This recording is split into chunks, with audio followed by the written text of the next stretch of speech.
Hello everybody, my name is Niko, and every single day we gotta post a video, and today's my turn to post a video, and I decided to make it about Dungeons and Dragons, of all things. We try to play it every week, or at least every other week, and it's really fun. I'm the Dungeon Master, and I thought it'd be nice if I did sort of a Dungeons and Dragons Diaries. That means I'm going to be describing the campaigns that we've had so far to you, so you can be caught up whenever we decide to live stream the D&D. Our story begins along the Tribord Trail. We have 5 people guarding a wagon that is filled with mining equipment and whatnot. Leading the front is Jonathan Ice, a 16-year-old human who's also a fighter with his great axe, which was a family heirloom. Behind him is a cleric of life, an elf named Tabika Undura, who has a very tragic backstory.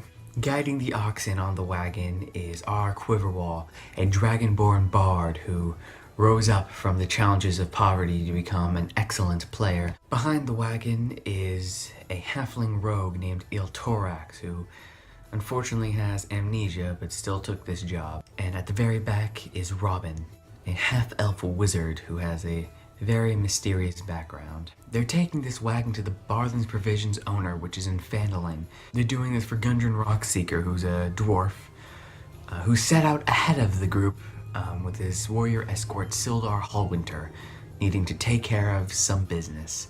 He said he struck something big, but nobody really knows what happened.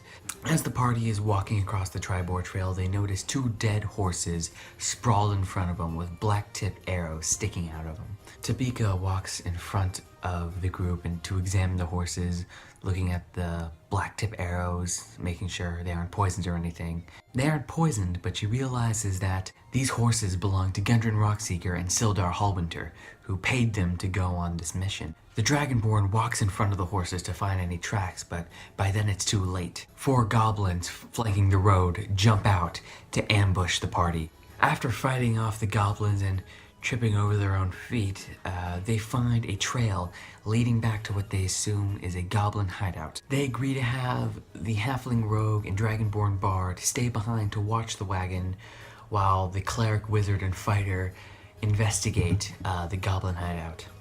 While avoiding traps, they make it to the goblin hideout. They find some rabid wolves that they later set free, and the bugbear Clark, who rules over the goblins in that hideout. They're able to kill him by chopping off his dick, but they barely survive and make it out of the hideout. The wizard, cleric, and fighter return to the wagon, beaten and bloodied, but ready to fight back. After a long rest, they go back to the hideout and meet Ymik, who is second in command to Clark, who recently passed away.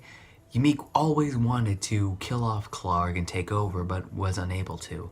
He says, "If you exchange to me a trophy of Clark the Bugbear, I shall give you in return Sildar Hallwinter." They go back to the wagon and return Clark's genitals, and in exchange, Sildar Hallwinter is freed, and they make it out of the hideout. Sildar is very grateful of their escape, but is worried about his compatriot Gundren Rockseeker.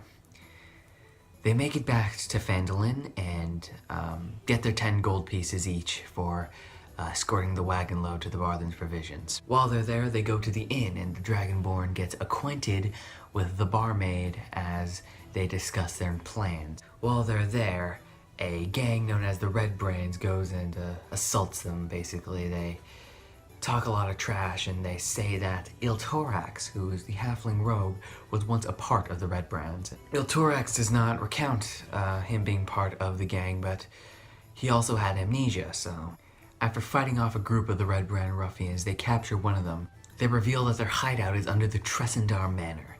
That's where we last left off. Unfortunately, the last campaign we were unable to have Maddie, who plays Jonathan Ice. The next campaign we're hoping to have all the characters aside from the Dragonborn Bard, Quiverwall, who is played by Nell. I've been having a lot of fun playing D&D, and expect us to start live streaming the Dungeons & Dragons campaigns. I'm having a lot of fun being the Dungeon Master, and there is a lot more to this campaign.